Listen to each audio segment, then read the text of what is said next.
Alors, bienvenue pour une visite au Canet, et plus particulièrement dans l'église de Sainte-Catherine d'Alexandrie, qui fut notre première église paroissiale. Voilà, elle est depuis bien longtemps déjà classée comme étant un monument historique. Alors, la construction de cette crèche est un petit peu particulière, parce que d'abord on ne la démonte pas, c'est-à-dire on garde la structure et on enlève simplement les santons. Et chaque année, on ajoute un élément. Donc ça fait au moins une quinzaine d'années qu'on s'amuse avec cette façon de faire. Et chaque année, on me demande, qu'est-ce qu'il y a de nouveau? Alors, bien entendu, à force, on ne peut pas l'augmenter indéfiniment. Alors, la personne revient en arrière et me dit, non, faites-la au moins comme elle était, c'est parfait. Alors, il faut avoir toujours plein d'idées. Un jour, en se promenant dans un vide-grenier, ma femme découvre un petit tonneau de marsala. Alors elle me dit, regarde, j'ai trouvé le tonneau, si ça t'intéresse, on le prend. Je dis oui, prends-le. Et on s'est amusé à faire la cave. Alors on est parti de pas grand-chose, juste le petit tonneau. Évidemment, il y a le fouloir, il y a le pressoir, fait avec des petits moteurs, pour la plupart des moteurs qui sont dans la cuisine, quoi, avec des plateaux de micro-ondes. Voilà, c'est ce que je cherchais. Et on a avancé chaque année, jusqu'au fait qu'on avait dans les santons Monsieur le curé. Alors Monsieur le curé, il ne doit pas être dans la crèche. Alors ma femme l'a enlevé de curé et il en a fait un moine cistercien. Alors déjà, c'était Saint-Honorat. Et puis cette année, comme j'avais rien à faire pendant l'été, j'ai peint au-dessus le monastère de Saint-Honorat. Alors au début, c'est une crèche qui ne bougeait pas. Et puis, en cherchant un petit moteur, un autre, on a fini par commencer à faire des bricolages. Et on a fait deux choses, le jour et la nuit. 3 minutes sur chacune de ces positions, ce qui permet au petit moteur de s'arrêter. Et parce que sinon, si ça fonctionne pendant 4 heures d'affilée, les moteurs sont brûlants. Donc il y a danger de ce côté-là. Mais là, ça se passe très très bien comme ça, en faisant deux côtés du problème. Alors la nuit, c'est une histoire qui est assez amusante parce que c'est une dame qui m'a offert 2 maisons qui sont en terre, très jolies. Mais je lui ai dit, merci madame, je ne peux pas prendre ça parce qu'ils ne correspondent pas à la hauteur des santons. Ah, mais oui, elle m'a dit, mais ça correspond, ne vous inquiétez pas, vous allez voir, je suis sûr que vous allez trouver un moyen de loger ça. Et effectivement, le moyen, on l'a trouvé, c'est-à-dire qu'on est monté un peu plus haut et plus loin. Donc, ce qui nous fait une autre scène qui marche pendant 3 minutes et qui est un peu particulière. C'est le petit village qui fait la fête, en musique en plus. Et bien entendu, un peu plus, un peu moins, on a trouvé encore autre chose. C'est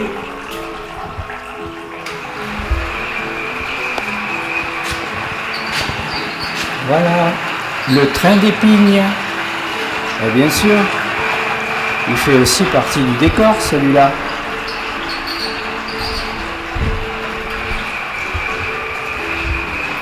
Et il fait 2 tours.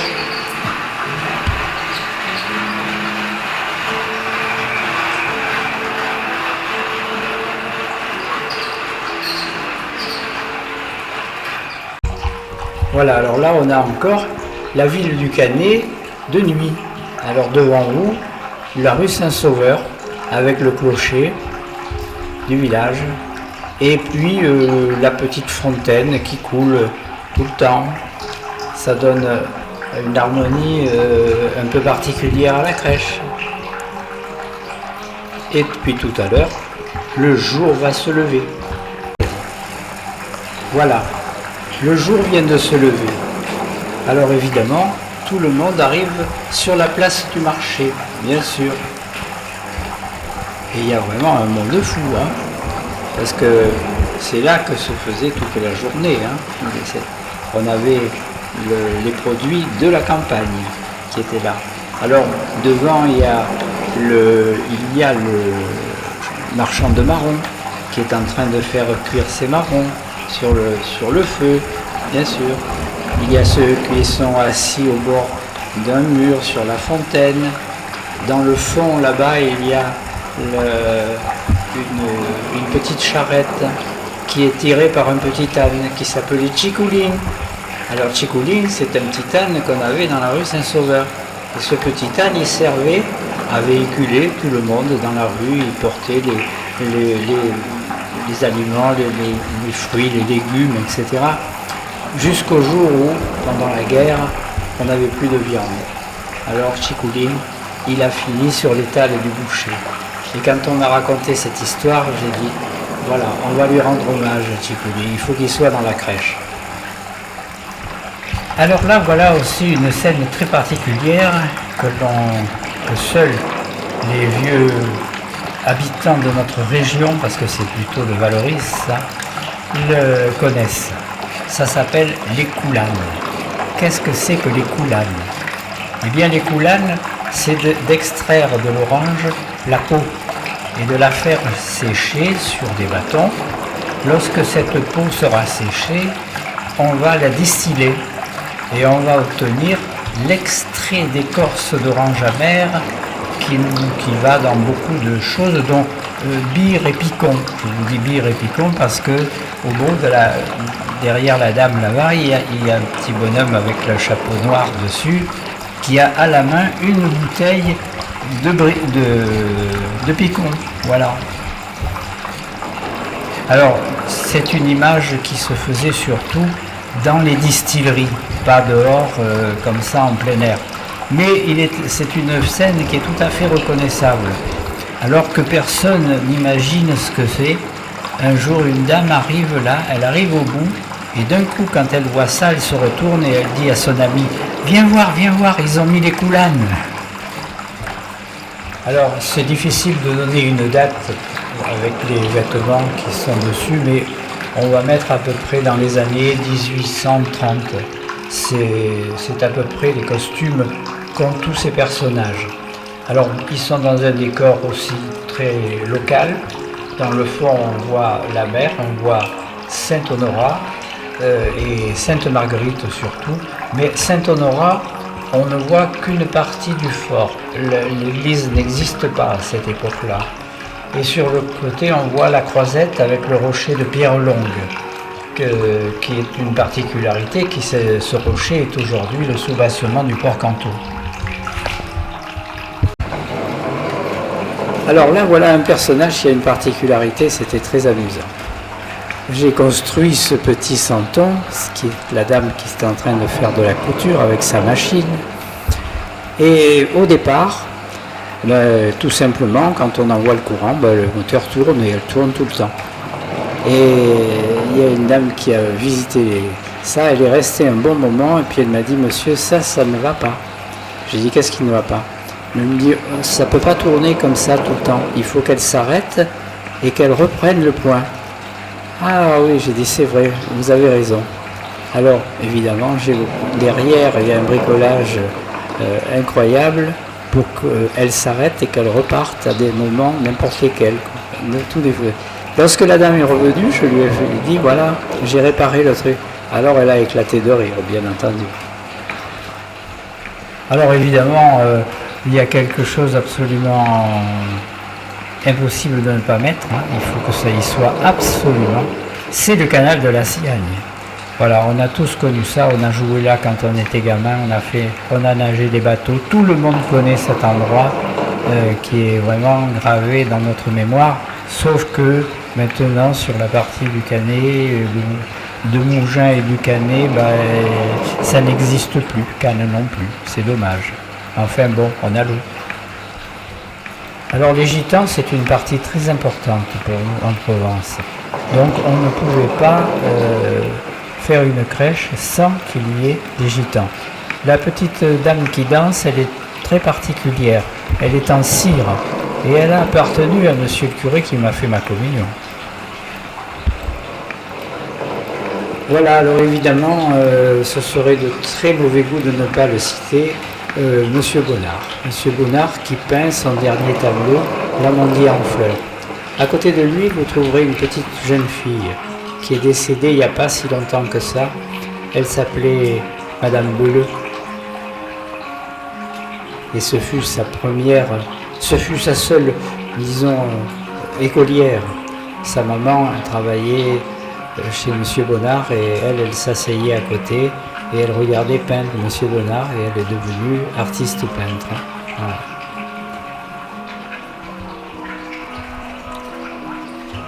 Alors les pêcheurs, ça c'est évidemment, on aurait pu l'éviter de faire ça. Sauf que un jour, une personne que j'ai bien connue et que tout Cannes connaissait m'a offert le pointu. C'était un maquettiste, il faisait beaucoup de maquettes et puis il m'a dit puis tu fais la crèche, voilà, je t'offre un bateau. Alors un pointu, ça a attiré tout le reste. Donc il fallait faire là-dessus des scènes particulières de cette villa.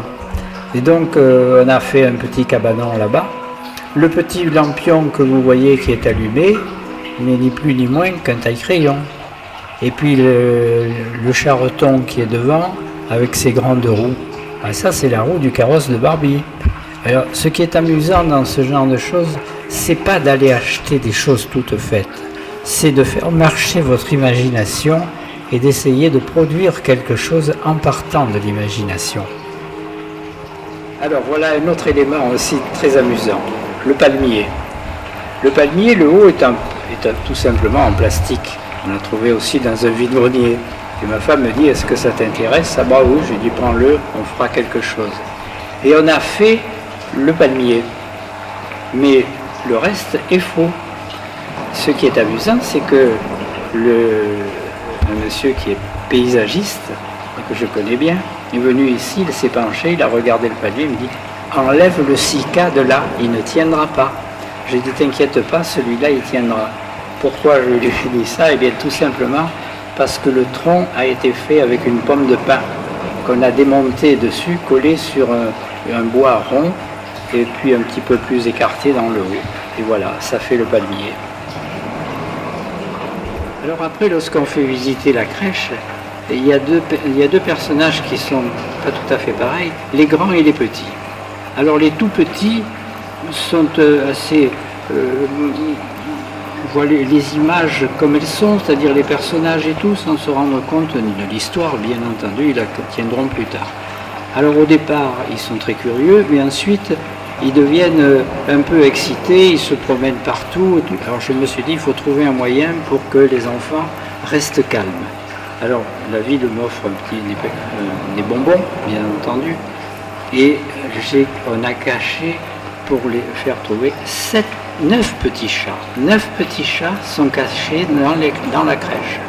Alors voilà, le travail c'est de leur dire, essayez de trouver les petits chats et vous aurez une récompense. Alors là évidemment, ils fouillent la crèche de haut en bas. Et c'est ça qui est intéressant.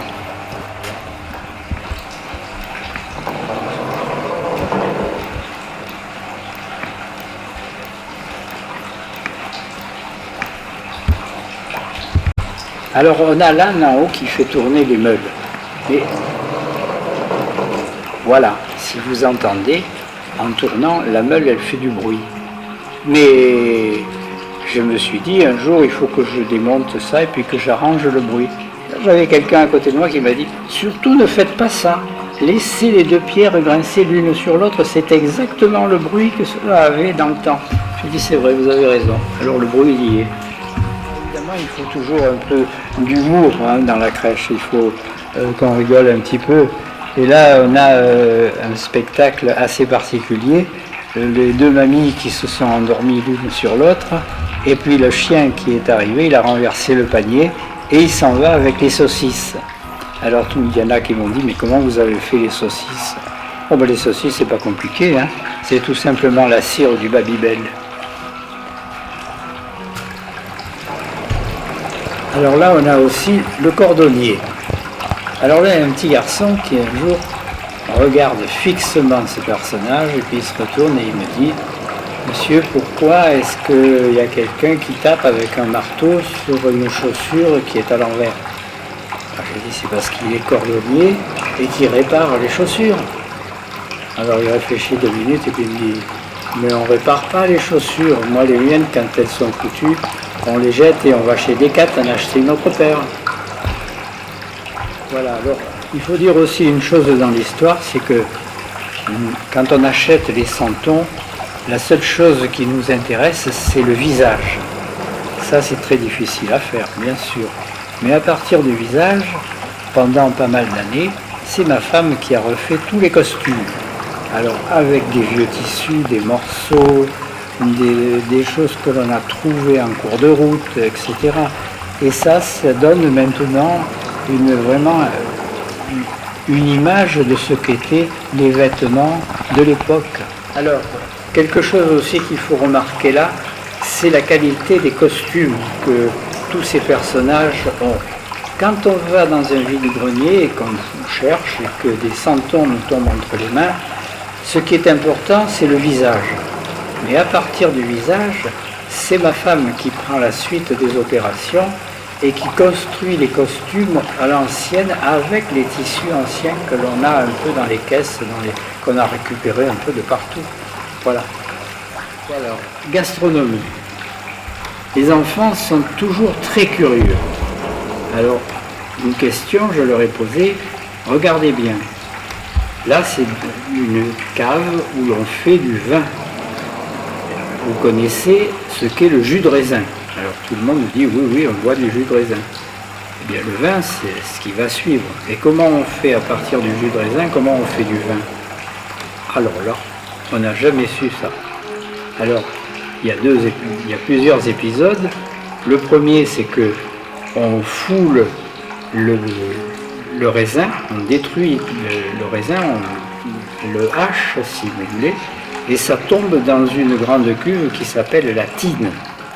Alors la tine que vous voyez là, c'est ni plus ni moins qu'une boîte de ricoré, sur laquelle j'ai collé les baguettes de bois, pour en faire la tine. Ensuite, au bout de quelques jours, il y a de la mousse qui se fait sur la surface et c'est la réaction qui va donner de l'alcool à cette combinaison de grains cassés, arrachés comme ça. Les Romains connaissaient cette situation. Et donc, une fois que le vin est prêt, on le tire et on le met dans les tonneaux.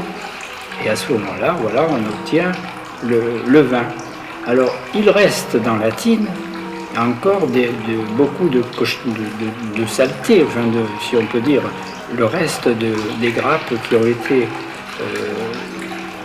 broyées comme ça. Alors, on ajoute de l'eau et on attend. Eh bien, il va se remettre à mousser. Et là, on a un autre vin qui est de petite qualité autre. Et ce qu'il y a là-dessus, c'est que on est passé entre-temps par le pressoir. Donc le pressoir, lui, il va sortir tout ce qui reste encore du vin qui va aller dans les tonneaux. Mais de l'autre côté, ce qui reste dans la cuve, qu'on appelle la tine, eh bien là, on va remettre de l'eau et ça va à nouveau bouillir. Et ça a un autre vin de moins bonne qualité. Et on peut même en faire encore un troisième que l'on appelait la piquette, tellement il est de mauvaise qualité. Celui-là a été fait pour les gens qui travaillent, on leur en faisait cadeau. Pour tout apprécier, il faut comprendre les choses et chercher. Par exemple, cette petite dame a dans sa main un poêlon avec quoi à l'intérieur? Eh bien, ce qu'elle a, ce sont des escargots. Mais ce sont de véritables escargots. Ceux qui sont tout petits et que l'on trouve dans les troncs d'arbres.